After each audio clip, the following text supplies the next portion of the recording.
Canby. Today I want to talk about the leading causes of fires in the month of November and December.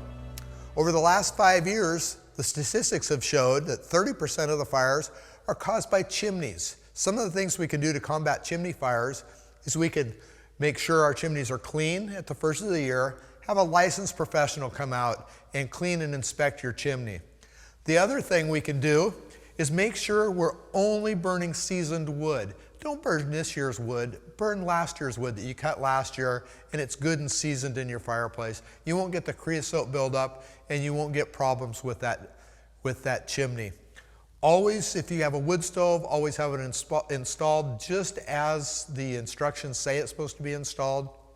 That's the safest way to go about it. The other leading cause of fires is kitchen fires. About $2.2 million was lost over the last 5 years in kitchen fires. So let's go to the kitchen and let's talk a little bit about kitchen fire safety. Here we are in the kitchen. If you look at my kitchen, it's kind of messy. We kind of got some things that we need to fix. One of the things we need to look at is our cords. We have cords that are laying down where kids can reach them. Kids can reach them, pull them off the counter. They can also pull heavy things or hot things down on them. So we need to always pick our cords up. We look around a little more and we got several things laying on the burner that don't belong there. We got towels. Towels and stuff will burn and we need to keep them away from our burners. Paper towels.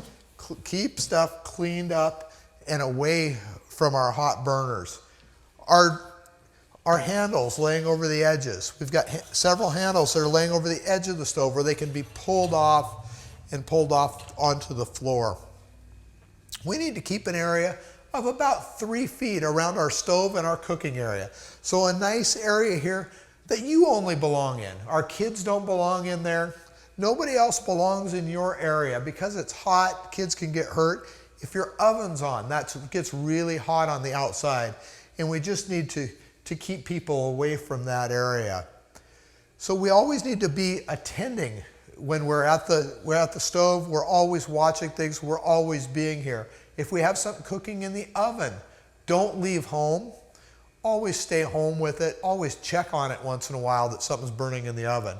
If we ended up with an oven fire, we don't want to open the oven. We leave the oven shut and we just shut it off. We don't open it. We can look through it through the window.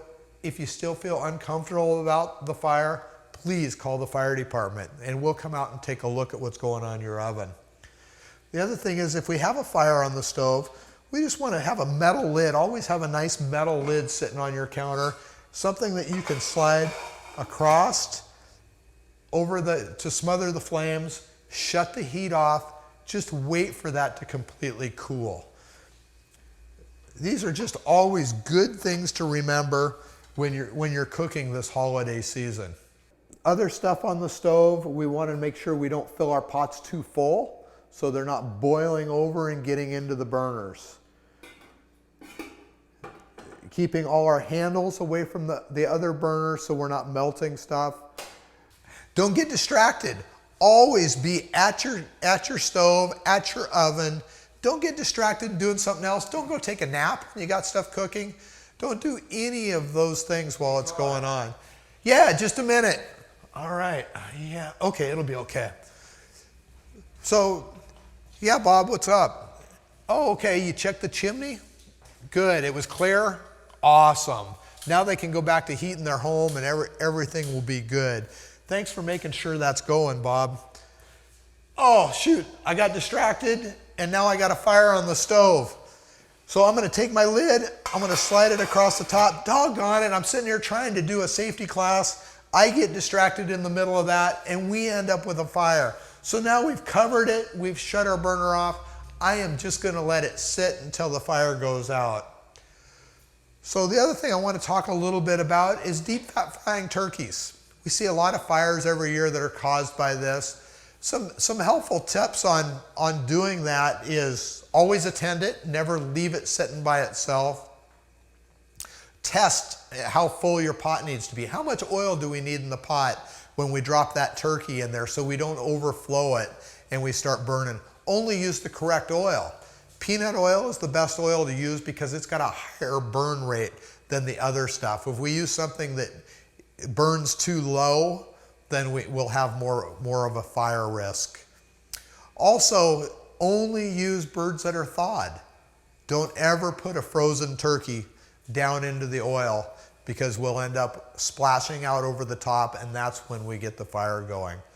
So I'm hoping you take some of these helpful cooking tips, and please have a safe and happy holiday season. Canby Fire would like to wish you Aquí nosotros en Canby les queremos desear una feliz Navidad y feliz Año Nuevo. And a safe and happy holiday.